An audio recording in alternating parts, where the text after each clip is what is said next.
चाहे मुसलमान बना सकते थे, मैं वो भी हिंदू बना। कहते हैं जितने भी मजहब कभी किसी को गलत राह नहीं दिखाते। बोलने का मतलब जो जरिया बना पीस टीवी और आपके सीढ़ी, पूरी दुनिया इस्लाम कबूल करने से कोई रोक नहीं सकता।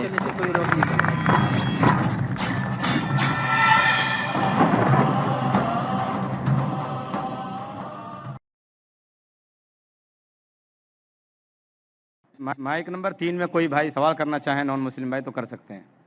मेरा नाम महेश कदम है और मैं चिटागांव डी सेक्टर से हूँ। तो मेरे को ये सवाल पूछना है कि आज से 6 महीने पहले की बात है। मैं बहुत बीमार था और मैंने बहुत अपना इलाज कराया, लेकिन मेरे को कुछ फ़र्क नहीं पड़ा। तो मेरे को फ़र्क क्यों नहीं पड़ रहा करके ये बात को मैं बहुत सोच रहा था। तो मुझे मालूम पड़ा कि मैं जिस इलाके में रहता हूँ वो एरिया में, और मेरी हालत सुधर गई। मेरा 16 किलो वजन कम था जो बाद में लेवल में आ गया। तो बोलने का मतलब ये है कि ये जो मैं सवाल पूछ रहा हूँ आपको, ये सवाल मेरे लिए या गैर मुसलमान भाइयों के लिए नहीं है, स्पेशली मेरे औरत के लिए। ये इसके लिए क्योंकि इस वक्त वो आपको टीवी पे देख रही है। मैं तो आज इस्लाम कबूल करने वाला हूँ। तो मैं मेरी औरत को ये बताना चाहता हूँ कि आपका मैं एक बार पहले एक लेक्चर में सुना था कि इंसान का जो ये जो दांत होता है, वो दांत की जो रचना की गई है वो गोश्त खाने के लिए भी है। और मेरे दोस्त लोग ने अभी बोला मेरे को कि 2 दिन पहले आपके लेक्चर में आपने बोला था इस्लाम हमको ये नहीं बोलता कि गोश्त ही खाओ तुम, समझे। आप परसों के दिन में मेरे शायद बोले थे कि गोश्त महंगा हुआ है, आप सब्जी भी खा सकते हो। तो तो मेरे को ये बोलना है, मैं उससे छुप छुप के गोश्त खाता हूँ जो मेरे को खाना ही है हर हाल में, क्योंकि वही मेरी बॉडी के साथ लेवल करता है। तो हाँ, क्योंकि मैं वैसा बचपन से मैं हूँ वैसा ही। लेकिन मेरी औरत हैंडीकैप्ट है, मेरी औरत, और मैं उससे बहुत प्यार करता हूँ। और मैं चाहता हूँ कि वो भी इस्लाम धर्म ले आपकी बात सुन के। अच्छा, दूसरी बात ये है कि उसको ये बोलिए आप कि आप इस्लाम धर्म कबूल कर रहे हो तो आपको गोश्त खाना कोई जरूरी नहीं। मैंने तो अभी तक कभी जबरदस्ती किया नहीं है और आगे भी करूंगा भी नहीं। तो मेरा सवाल जरा ज्यादा तो नहीं हो रहा? समझ गया हूँ मैं भाई साहब, समझ गया हूँ। ज्यादा है लेकिन समझ गया हूँ। मुझे आदत है लोग से सवाल सुनने की, और जितना कठिन सवाल उतना मुझे मजा आता है। बिल्कुल। भाई साहब ने कहा कि वो ऐसे इलाके में रहते थे ना गोश्त लोग नहीं खाते थे, गोश्त नहीं खाने की वजह से बीमार हो गए। फिर चीता का मैं गोश्त खाने की वजह से नहीं सर, एक्चुअली मैं दूसरी चीज की वजह से वीक हो गया था, लेकिन जो मेरी खुराक थी वो मेरे को नहीं मिल रही थी। हमें इंशाल्लाह जवाब को कंप्लीट करूंगा, फिर आपको मिल जाएगा इंशाल्लाह। मैं आपका सवाल समझ चुका हूँ और सुन भी चुका हूँ, और मैं मेडिकल डॉक्टर भी हूँ। हाँ बराबर। मैं इस्लाम और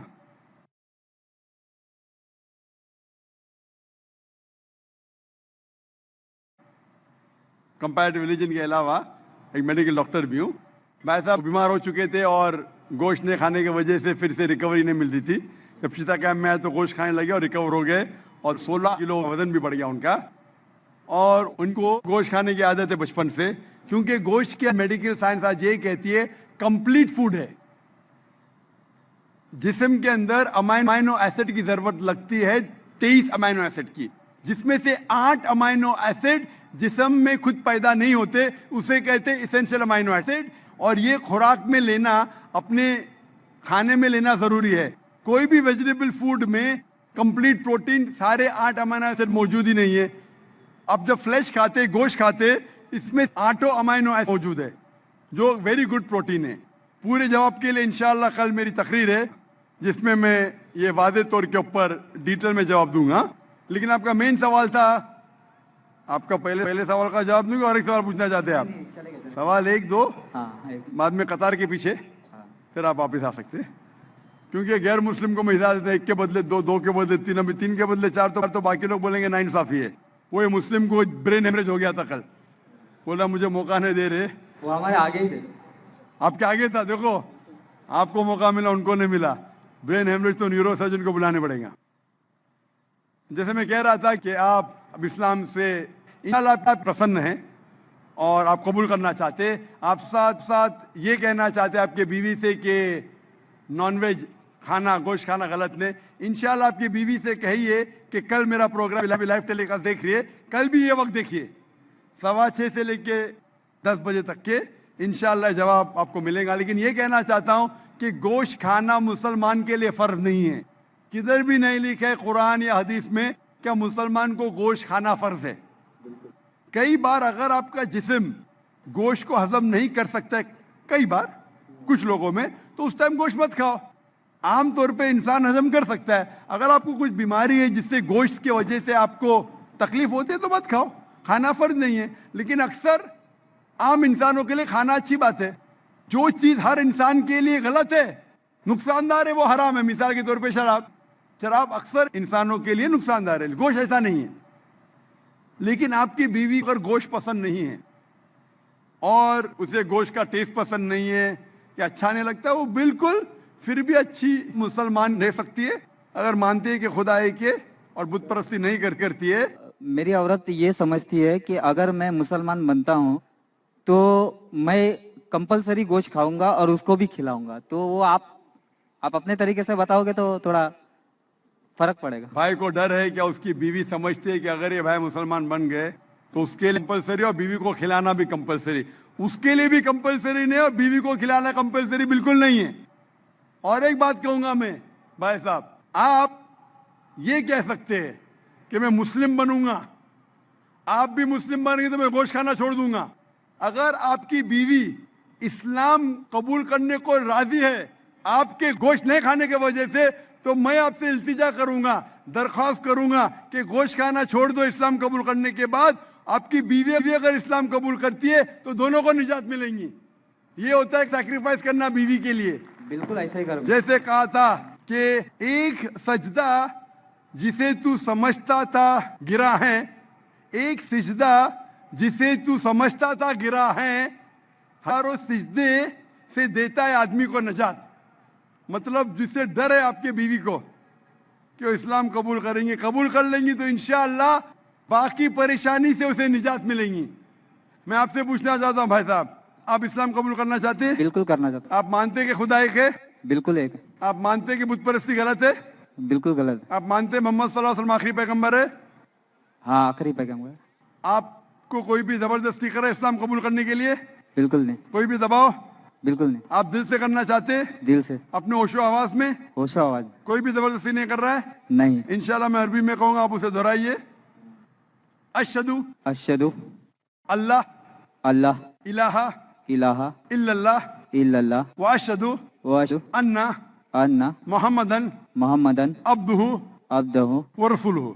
उर्फुल। मैं शहादत देता हूँ मैं शहादत देता हूँ कि अल्लाह के अलावा कोई माबूद नहीं नहीं और मोहम्मद मोहम्मद सल्लल्लाहु अलैहि वसल्लम उसके पैगंबर और बंदे हैं। माशाअल्लाह आप मुसलमान बन चुके। और दुआ करता हूँ कि अल्लाह आपकी परेशानी दूर करे और दुआ करता हूँ कि आपकी बीवी को भी हिदायत दे। हाँ सर, मैं क्या बोल रहा हूँ कि मेरे लड़के का नाम सचिन है, सचिन कदम है। जी हाँ। मैं मेरा नाम साजिद रख रहा हूँ। जी हाँ। साजिद, लेकिन सरनेम में मेरा कदम ही रखूंगा क्योंकि मेरे पिताजी बहुत ग्रेट इंसान थे, बहुत अच्छी अच्छी बातें करते थे वो, और मेरे को उन्होंने वैसे ही जीने के लिए सिखाया। वो बोलते थे कि जिंदगी में हमेशा स्टाइल से जीना चाहिए और जिंदगी का सच्चा स्टाइल दूसरों के लिए जीना चाहिए। तो मैंने जब हैंडीकैप मेरे औरत से शादी किया तो उसके बाद मैं बहुत तकलीफ के साथ में अपनी जिंदगी गुजारा हूँ। मैं चाहता हूँ कि आज के बाद में मेरे जिंदगी में वापस तकलीफ नहीं आए। मैं मुसलमान बन रहा हूँ, तो इसके लिए सब मेरे मुसलमान भाई मेरे लिए दुआ करें। इंशाल्लाह भाई साहब की दरख्वास्त है, हम दुआ करें उनकी जिंदगी में तकलीफ ना आए। आपने कहा कि आपका नाम साजिद रखना चाहते हैं, अल्हम्दुलिल्लाह अच्छा नाम है। कदम आपका सरनेम कदम। आमतौर पे इस्लाम में सरनेम बदलने की इजाजत नहीं है, क्योंकि सरनेम से पता चलता है आपके खानदान के बारे में। तो आपको सरनेम वही रखना जरूरी है। अच्छा। आप बदलना चाहे तो भी मत बदलिए। अच्छा। आप अपना नाम बदल सकते हैं लेकिन सरनेम मत बदलिए। मेरा जो लड़का है भाई साहब बोलिए। भाई साहब बाकी लोग आपके पीछे खड़े हैं। हाँ। जी हाँ, बोलिए। आप चाहते हैं आपके मुश्किल दूर हो तो दुआ करने के लिए कह रहा हूँ लोग से। अब सवाल पे सवाल करेंगे तो दुआ करने का टाइम ही नहीं देंगे ना, बराबर। बराबर कि नहीं? बोलिए। हम दुआ करते हैं कि अल्लाह ताला आपके जिंदगी को आसान बनाए, लेकिन ये नहीं कहूंगा कि तकलीफ ना आए, ये कहूंगा कि जो आपके आखिरत के हक में हो, अल्लाह ताला आपको इतनी तकलीफ कभी भी नहीं देगा जो आप वो तकलीफ उठा ना सके। कुरान मजीद में अल्लाह ताला फरमाते हैं सूरह बकरा में सूरह नंबर 2 आयत नंबर 286 में कि अल्लाह सुब्हानहू व तआला कोई इंसान को इतनी तकलीफ नहीं देता कि वो उठा न सके। अल्लाह ताला का वादा है। फिर भी हम दुआ करते हैं या रब हमें इतनी तकलीफ ना दे जो हम बर्दाश्त ना कर सके, क्योंकि हम अपने पैर पे कुल्हाड़ी मारते। अल्लाह ताला कभी भी कोई भी इंसान को इतनी मुश्किलात नहीं देता, इतनी तकलीफ नहीं देता जो वो उठा नहीं सकता, लेकिन इंसान खुद अपने पैर पे कुल्हाड़ी मारते, अपने आप को इतने तकलीफ में डाल देते, उन्हें मुश्किल हो जाता है। अल्लाह ताला कभी भी कोई भी इंसान को इतनी तकलीफ नहीं देता जो वो न उठा सके। मैं अल्लाह से दुआ करूंगा कि अगर तकलीफ आपकी जिंदगी में है, आप इंशाअल्लाह इस तकलीफ में सफलता पाएंगे और आखिरत में आपको इसका सवाब मिलेगा। Hope the answer the question. Mike number 4 में पहुंचने से पहले मैं वो भाई से गुजारिश करूंगा जिन्होंने इस्लाम कबूल किया कि वो मराठी में कुरान डॉक्टर जाकिर नायक साहब के हाथ से ले लें।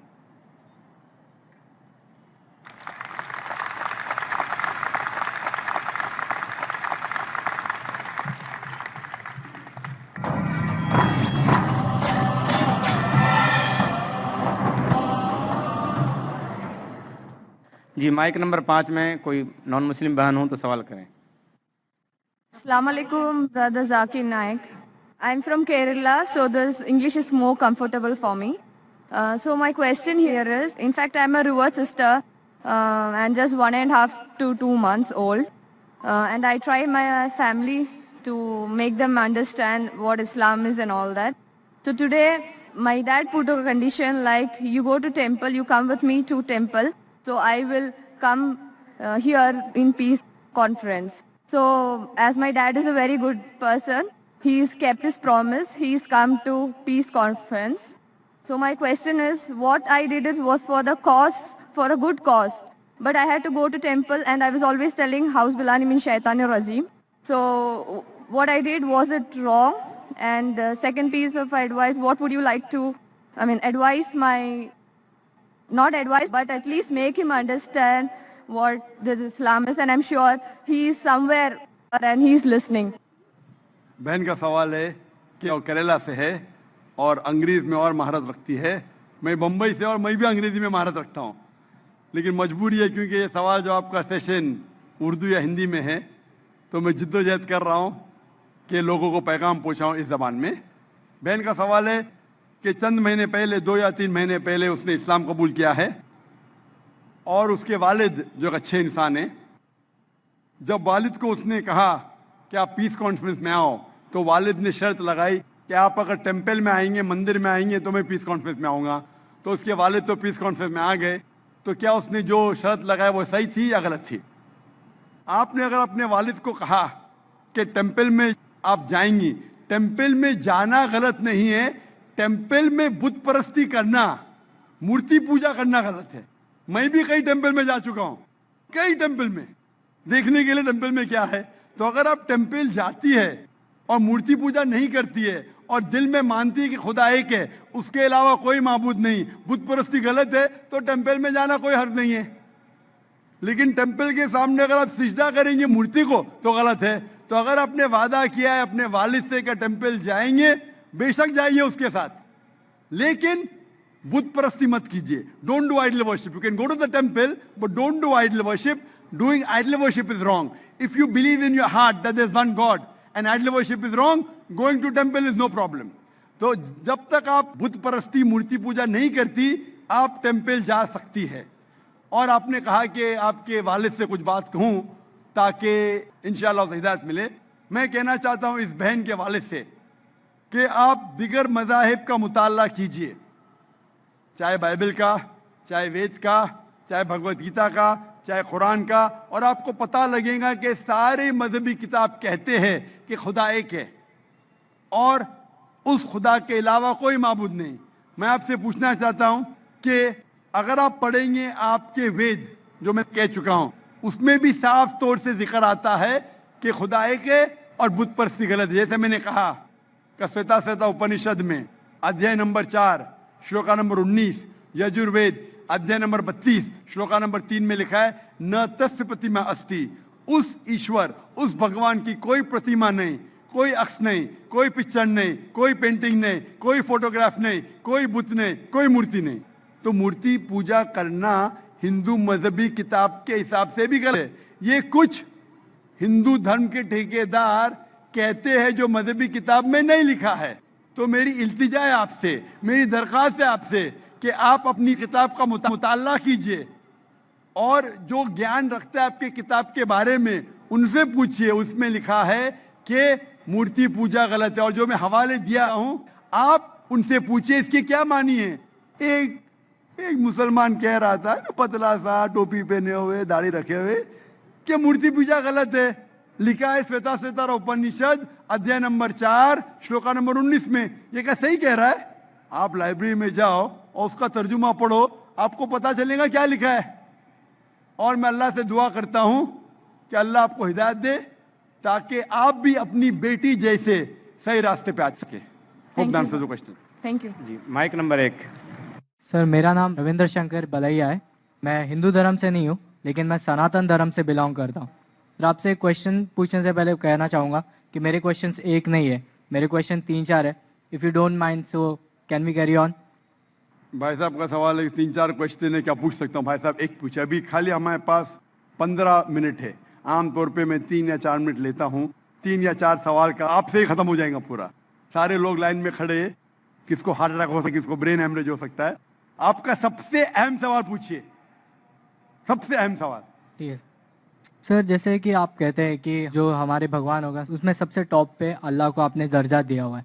तो मैं सर कहना चाहूँगा कि आपके इसमें माता पिता का दर्जा भी मैंने पढ़ा है, तो माता पिता का दर्जा भी आपने कहा है कि एक अच्छा दर्जा है। जैसे अल्लाह ने कहा है कि माँ एक ऐसी चीज़ है जो मेरे बाद जिनका जिक्र होना चाहिए तो माँ का जिक्र होना चाहिए। तो मेरा सवाल यही है सर कि जब माँ एक बच्चे को जन्म देती है तो बच्चे का जो पहला लफ्ज़ होता है वो माँ क्यों होता है, वो अल्लाह क्यों नहीं होता? मतलब का अच्छा सवाल है। वो कह रहे थे मैं हिंदू नहीं हूं, मैं सनातन धर्म से हूं। अक्सर लोग कहते हैं ये सनातन धर्म एक शाखा है हिंदुइज्म की। आप कहते हैं आम हिंदू ने, मैं बताऊं क्योंकि सनातन धर्म के बारे में पढ़ चुका हूं। सनातन धर्म वाले मानते खुदा है के, मानते बुत परस्ती गलत है, मूर्ति पूजा गलत है। आप भी मानते मूर्ति पूजा गलत है? सर मैंने पढ़ा है, मैं जैसे मेरे नहीं, आप कहते हैं आप सनातन धर्म से। हाँ सर। आप मानते मूर्ति पूजा गलत है? हाँ सर, मैं तो कहता ही हूँ। तो हर हिंदू इस पे अमल करना चाहिए कि खुदा एक है और मूर्ति पूजा गलत है। आपका सवाल था कि मैंने कहा सबसे ऊंचे दर्जे पे है अल्लाह, बिल्कुल सही। उसके बाद आते हैं वालिदैन। लेकिन बच्चा जब पैदा होता है वो सबसे पहला लफ्ज कहता है माँ। क्यों? अल्लाह क्यों नहीं? क्यों मैं बोलूं? क्योंकि अल्लाह को कहने की जरूरत नहीं। मैं कह चुका हूं, हमारे आखिरी पैगंबर मोहम्मद सल्लल्लाहु अलैहि वसल्लम कहते हैं हर इंसान जब पैदा होता है, चाहे हिंदू खानदान में, ईसाई खानदान में, यहूदी खानदान में, वो पैदा होता है मुस्लिम जैसा। मतलब अपनी जिंदगी अल्लाह के अहकाम के हिसाब से मुताबिक बसर करता है। वो अल्लाह जानता है, अल्लाह को लफ्ज की जरूरत नहीं, आप और मुझे जरूरत है, अल्लाह जानता है। तो अल्लाह को बताने की जरूरत ही नहीं। जब पैदा होता है दिल धड़कता है तो अल्लाह जानता है ये मुस्लिम है। How can you say that? मैं ऐसे कैसे आप कह सकते हो कि दिल धड़कता है? तो ऐसा तो दिल तो हम आप सबका मेरा धड़कता जवाब है। सुनेंगे क्या? बीच में मुझे इंटरजेक्ट करेंगे? आपने सवाल पूछा, मैंने इंटरजेक्ट किया? आपने सवाल किया, मैंने इंटरजेक्ट किया? नहीं सर। तो मेरे जवाब को तो खत्म होने दो। जवाब ही नहीं खत्म हुआ, आप कैसा जानते? जवाब खत्म हुआ? खत्म हुआ कि नहीं? नहीं सर। नहीं हुआ। तो सर कह रहे जरा बात तो मानो, खत्म तो दो। आप अगर बीच में इंटरप्ट करेंगे तो एक सवाल का जवाब भी नहीं दे सकूंगा, दूसरे पे जमाने पड़ेगा मुझे। नहीं सर, आप बोलिए। हाँ, तो आप जरा सुनेंगे मेरे जवाब को तो बोल सकूंगा मैं ना। आपका माइक खुला होने का मतलब ना आप इंटरजेक्ट करे। तो बच्चा जब पैदा होता है, मुझे कैसा पता है? क्योंकि किताब में लिखा है। अल्लाह के रसूल फरमाते हैं कि हर बच्चा जब पैदा होता है, खुदा कहता है हर बच्चा जब पैदा होता है मुस्लिम पैदा होता है। इसलिए मुझे पता चला है। आपने कुरान और हदीस नहीं पढ़ी, मैंने पढ़ा हूं। और दिल धड़कता मैं डॉक्टर हूं, आपने डॉक्टरी की नहीं की, मैं डॉक्टरी क्या मैं जानता हूं। बच्चा जब पैदा होता है सांस लेता है, सांस लेने से अल्लाह को पता चलता है ये मुस्लिम है, लेकिन इंसान को नहीं पता चलता है। तो माँ कहता है तो हमारे इंसान को पता चलता है माँ, तो सबसे पहले अल्लाह फिर माँ। तो अल्लाह को पता लगने के लिए बोलने की जरूरत नहीं, उसका एक्शन ही कहता है कि वो मुस्लिम है। जब बच्चा पैदा होता है वो सांस लेता है, दिल धड़कता है, वो ही कहता है कि वो मुस्लिम है, बोलने की जरूरत नहीं। जानवर से बात करने के लिए हम बोलेंगे, जानवर नहीं समझेंगे, उनकी जबान अलग होती है, हमारी जबान अलग है। तो बच्चा माँ जब कहता है, मम्मी कहता है, अक्सर म से आता है, अक्सर म से आता है। तो ये लफ्ज आसान लफ्ज है बोलने के लिए सारी जबानों में, चाहे इंग्लिश है, चाहे हिंदी हो, चाहे मराठी हो, माँ बोलना आसान है। इसीलिए ये लफ्ज म से आता है, माँ, मम्मी, मदर, अक्सर। तो ये आसान लफ्ज है, इसीलिए वो माँ जब लफ्ज सुनती है खुश होती है। अल्लाह उसके पहले ही जानता है, तो अल्लाह सबसे अव्वल है। को दिल धड़कता है, सांस लेते, अल्लाह को मालूम पड़ जाता है।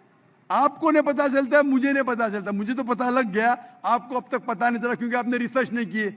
आप मुझे पूछेंगे ये बीमारी की दवा क्या है, मैं बीमार, बुखार है मुझे, तो मैं क्रोसिन लो, मेटासिन लो, पैरासिटामोल लो। आपको कैसा पता चला? क्योंकि मैंने मेडिसिन किया। आपने किए? नहीं किए, इसलिए पता है मुझे। तो मैं किताबें पढ़ा हूँ, मजहबी किताबें पढ़ा, इसलिए मुझे पता। आपने पढ़ी है? तो आप भी पढ़िए। मैं आपसे पूछना चाहता हूँ, मैंने आपके सवाल का जवाब दिया, मैं अभी सवाल पूछना चाहता हूँ आपसे। आप सनातन धर्म से, आप मानते खुदा एक है? हाँ। आप मानते कि मूर्ति पूजा गलत है? हाँ।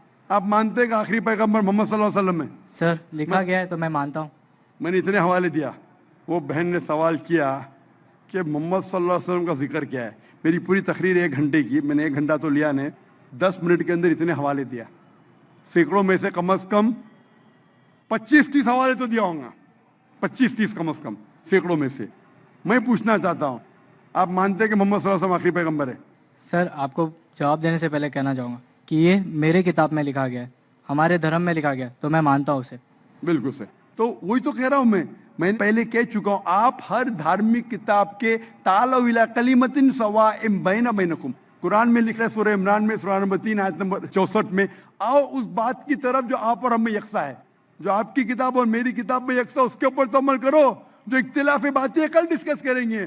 आपकी हिंदू मजहब की किताब में, आपके वेद में लिखा है, कुरान में लिखा है खुदा एक है, आपकी किताब में लिखा है बुत परस्ती हराम है, मेरी किताब में लिखा है, आपकी किताब में लिखा है आखिरी पैगंबर मोहम्मद सल्लल्लाहु अलैहि वसल्लम, मेरी किताब में लिखा है, आपकी किताब में लिखा है शराब हराम है, मेरी किताब में लिखा है, आपकी किताब में लिखा है सूअर का गोश्त खाना हराम है, मेरी किताब में लिखा है। हम इस पर अमल क्यों नहीं करते? और अगर आप मानते खुदा है कि बुत परस्ती गलत है, मोहम्मद सल्लल्लाहु अलैहि वसल्लम आखिरी पैगंबर है, आपकी किताब में लिखा है कि पैगाम पे अमल करो, आप करते?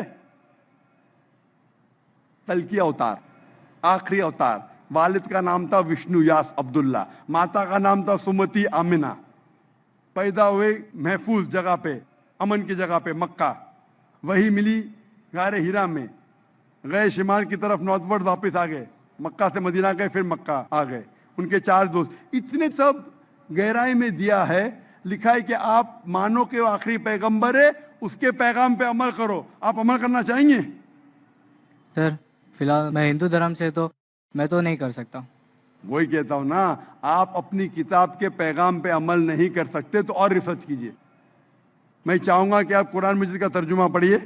आपकी किताब में लिखा है कि आखिरी अवतार, कल के अवतार मोहम्मद सल्लल्लाहु अलैहि वसल्लम में, उसके पैगाम पे अमल करना चाहिए। कम से कम आप कुरान मजीद का तर्जुमा पढ़िए, वो जबान में, जो जबान में आपको महारत है उसमें पढ़िए। इंशाअल्लाह ये आपके लिए हिदायत बन सकेंगी और आप नजात पाएंगे। Hope the answer the question. Sir क्या मैं आपके पास आके ले सकता हूँ? आ जाइए भाई।